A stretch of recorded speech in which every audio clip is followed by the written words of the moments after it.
I would like to tell you a few words about Serbian economy. And I have to say that I'm very proud that we have been recording for the past 11 years fantastic success, but a lot of that success has been down to fantastic collaboration with German businesses. In first quarter of this year, 2024, Serbia has recorded the best numbers in terms of GDP growth in all of Europe. Our GDP growth in Q1 2024 has been 4.7%, which is by far the best in Europe. Considering, if you look at our GDP about 12 years ago, 2012, when the changes, the reforms started in Serbia, our GDP has more than doubled in the past 11 years. It was 33 billion euros in 2012, and in 2023 it was over 69 billion euros. And our goal to 2027 is to go above 90 billion euros. Our unemployment rate decreased from 26% in 2012 to 9% in 2023. We were amongst only 10 countries worldwide that have recorded increased employment even during the COVID pandemic. So only 10 countries in the world recorded increase in employment, and Serbia was the country that had the best number in terms of increased employment even during the pandemic year.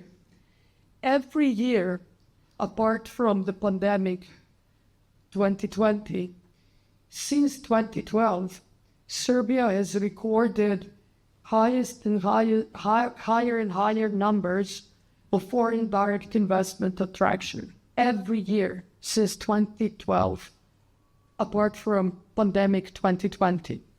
In 2023, we had the record high FDI attraction of 4.5 billion euros. And if we look at 2024, included by June, end of June, we had 9.6% better numbers than in 2023, meaning that 2024 is likely to be the record high number in FDI attraction. Germany is our number one, by far, the number one most important trading partner. In 2023, we have had more than 9 billion euros of trade exchange between Germany and Serbia. If we look at the total number of exchange in goods and services, in 2023, it went above 11 billion euros. Germany is the biggest foreign employer in Serbia. German companies currently employ over 90,000 people in Serbia. So this is a little bit about our economy and what we have achieved together. And I will say a few words about the future and what are our future opportunities. For me, and I've been saying this since 2016, since I joined the government at the time, current President Aleksandar Vučić was the Prime Minister of the Serbian government. It's ICT and high-tech and modern technologies. We have introduced coding and programming as a mandatory subject in our primary schools in 2017. We have invested more than 400 million euros in infrastructure for ICT, built 4 science and technology parks all over Serbia, currently building 3 additional science and technology parks.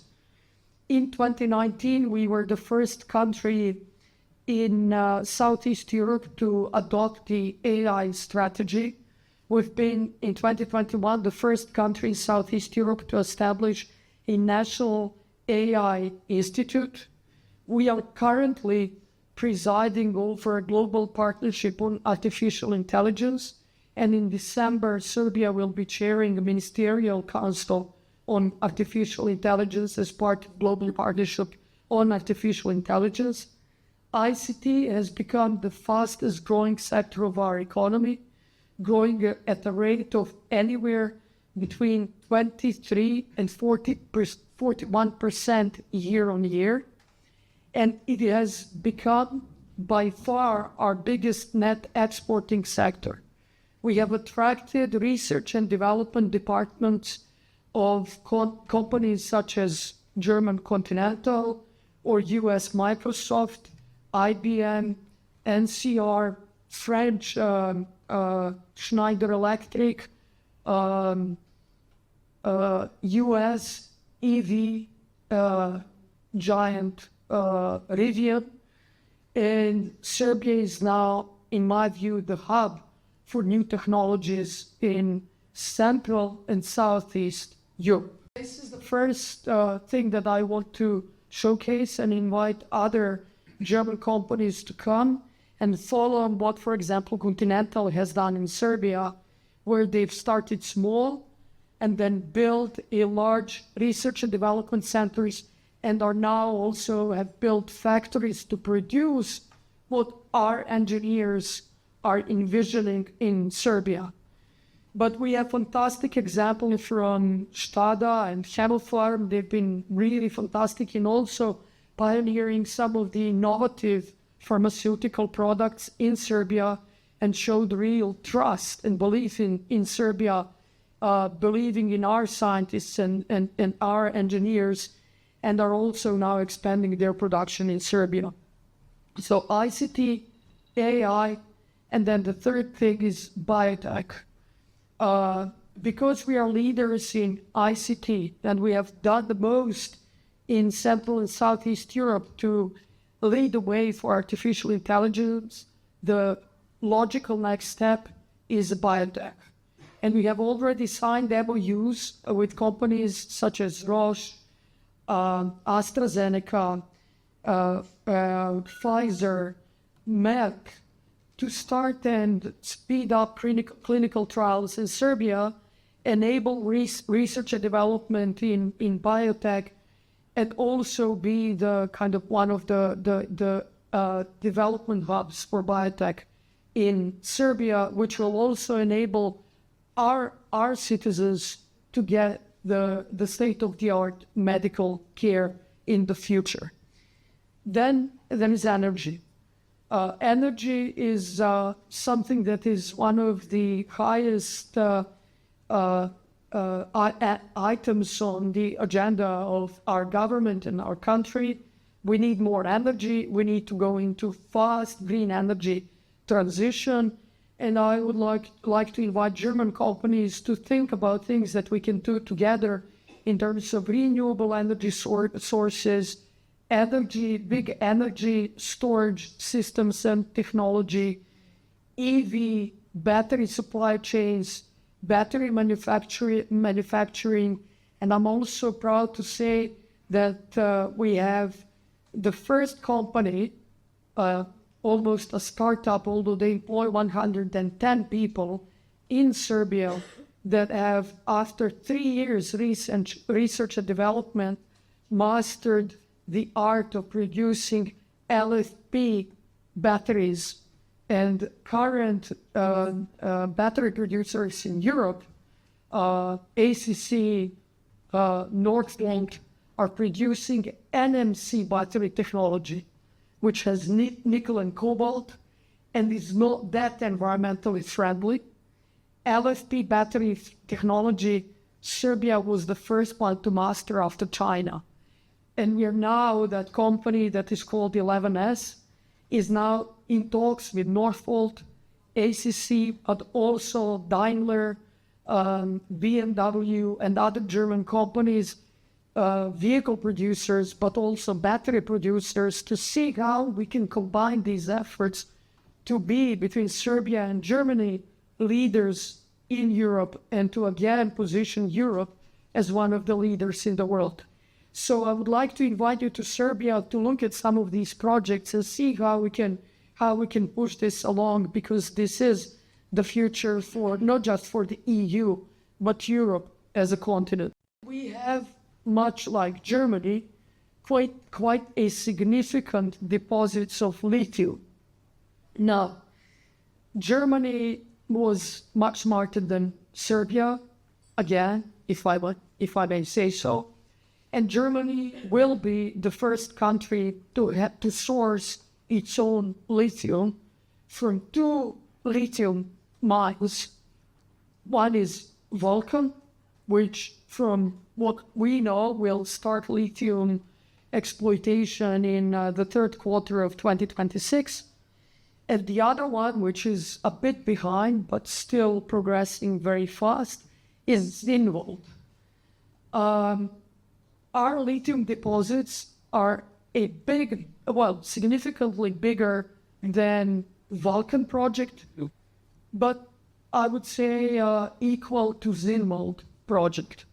But together, again, we can address the issues of how to sustainably mine lithium, how to make sure that we use this strategic resource, but in an environmentally friendly manner.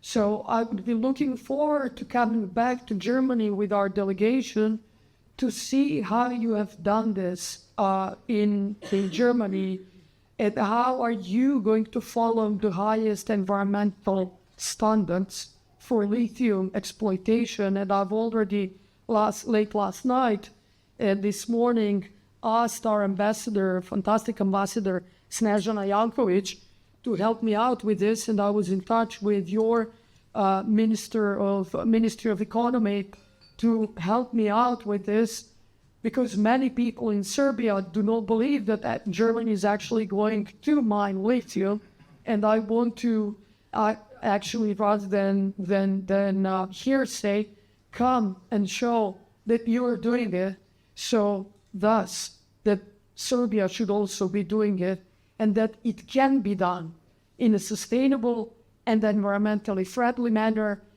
and basically between Germany and Serbia, to secure that we have the full supply chains that can contribute to Europe's European future. Finally, I would like to just point out that Serbia has won the bid to organize specialized World Exhibition, Expo 2027 in Belgrade, and to invite German companies to come and take part in Expo, and to see how we can again showcase all of the things that we have done together, but also German companies and all of German potentials, especially in high tech, and to see, as I said in my tweet just before I came here, we have done many things together, and this number of 11 billion euros of exchange in goods and services between Germany and Serbia only in 2023 shows how much we have done together. But I think the future is even brighter, and there are many more things and bigger things that we can do together. And the Parliament of the National Assembly of the Republic of Serbia will try to push these things alongside with our President Aleksandar Vučić and our government. Thank you very much, and thank you for hosting us.